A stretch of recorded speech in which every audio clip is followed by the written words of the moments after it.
এবার তুফান সেট থেকে ভয়ঙ্কর অ্যাকশনে ধরা দিলেন সুপারস্টার শাকিব খান। এ বিষয়ে বিস্তারিত জানতে ভিডিও সম্পূর্ণ দেখুন। শাকিব খানের অ্যাকশন শুটিং দেখে মুগ্ধ সাউথের বড় বড় অ্যাকশন ডিরেক্টর। শাকিব খান তাদের মন জয় করার জন্য এসবিএফ প্রোডাকশন হাউস থেকে শাকিবের প্রশংসা করে লেখেন, কলকাতায় এসবিএফ এর চিটাগড় লুমটেক্স শুট মিলে চলছে তুফানের শুটিং। বর্তমানে সেখানে অ্যাকশন সিকোয়েন্সের জন্য শুট চলতেছে। তারপর পুরো টিম হায়দ্রাবাদের রামোজি ফিল্ম সিটিতে চলে যাবে। তুফান ছবিতে তামিল ডিরেক্টর দ্বারা অ্যাকশনের কাজ করা হচ্ছে, কেননা এই সিনেমা অ্যাকশনে ভরপুর থাকবে। সেই অ্যাকশন দৃশ্যতে কোনো রকম কমতে রাখতে চায় না পরিচালক রায়হান রাফি। তুফানের পুরো টিম দিন রাত কাজ করে যাচ্ছেন বলে জানিয়েছেন এসবিএফ প্রোডাকশন হাউস। এবং শাকিব খানের সাথে সাউথের ডিরেক্টররা মজার খুনসুটি শেয়ার করছেন।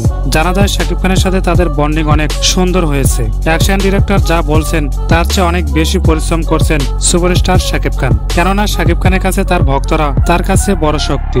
সেই জন্য দর্শকদের কথা ভেবে ভালো মানের এবং বড় বাজেটের সিনেমা করে যাচ্ছেন শাকিব খান। তাহলে প্রিয় দর্শক, তুফান সিনেমার সকল আপডেট পেতে আমাদের চ্যানেল সাবস্ক্রাইব করতে একদম ভুলবেন না।